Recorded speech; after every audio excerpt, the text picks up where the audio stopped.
Kansas Democratic Congresswoman Sharice Davidson. And Congresswoman, look, we don't want to get ahead of ourselves here, but look, this vote was designed to pass because the legislature put it on what they thought would be a low turnout, sleepy August primary that wouldn't engage the middle of the electorate.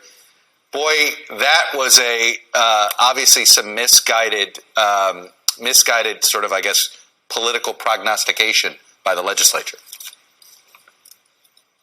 Yeah, well, I can tell you that I always try to avoid being a political prognosticator. I can tell you that there are so many people who actually are still in Kansas, and they've been showing up all day today. They've been showing up for the last couple of weeks because you all, I'm sure, have seen this and felt this. When the Dobbs decision came out and lives were upended and people were feeling fear and anxiety, and rightfully so, we here in Kansas knew that we had this very important constitutional amendment on the ballot, and we dusted ourselves off and folks got to work.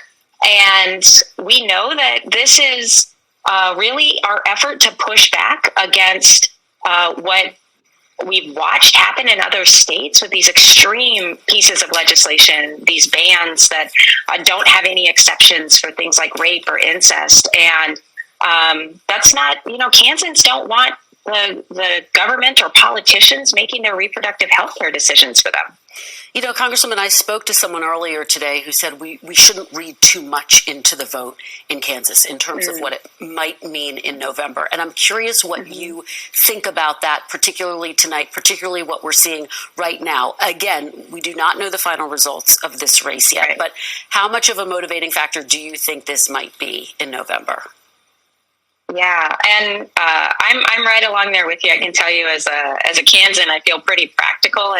We're not going to count our chickens before they hatch, and I think that the same thing should be. We need to be practical about November as well. This is, of course, it will say something about the state of Kansas, about our state not wanting to have the Kansas legislature, who has already attempted before, and we know that they'll attempt again because they've made their intentions clear. They want to pass these extreme bills, but we have the protections of our state constitution.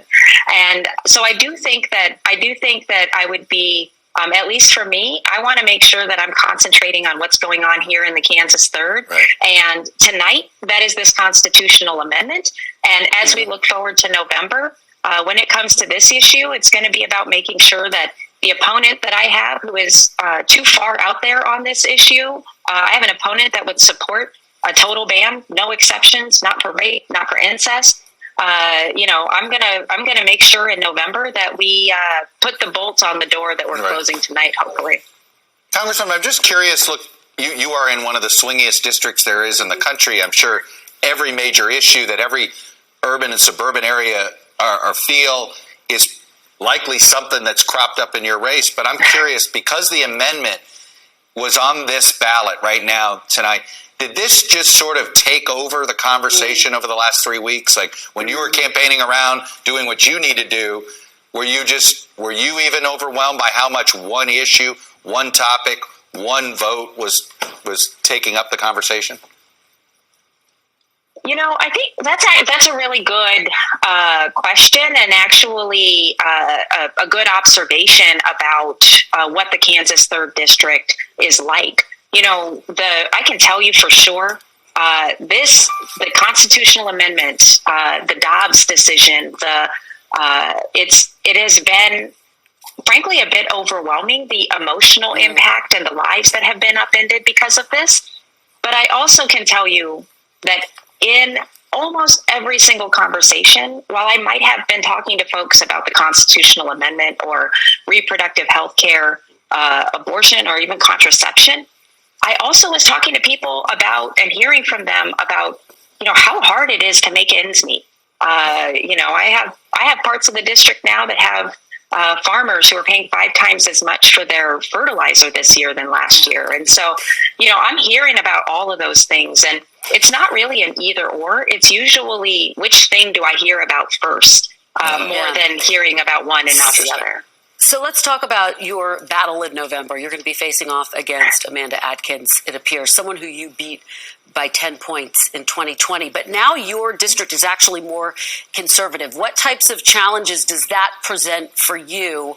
And how do you reach out to those other voters, particularly in this climate, particularly what we're seeing tonight? Yeah, and I always like to make sure folks know I'm not Pollyanna about things. I try to be as realistic and pragmatic as possible, and the district is different, and it means that I am going to have to do some things differently. For instance, I got onto the agriculture committee, and there's this. I'm not going to pretend to be an expert on ag, but I can tell you. I am an expert on getting to every part of the district and making sure that I'm listening to people. And so in terms of my outlook, the way that I see this, what folks might view as a challenging district, I view as an opportunity to get out there and learn from, there are now 5 counties that are part of the Kansas Third. And I need to get out there and make sure that I'm listening, that I'm showing up, and that I'm figuring out what ways can I bring down costs for people. When a farmer's telling me they're paying 5 times as much for fertilizer this year, when a mom in Johnson County is telling me that she's struggling to get all her groceries for the week, that's telling me exactly where my priorities need to be. Yeah, and I think it does say what the November election may not be as one issue focused as perhaps tonight was for many voters. Anyway, Congresswoman Sharice Davids, really appreciate you coming on thank you sharing your guys. perspective with us.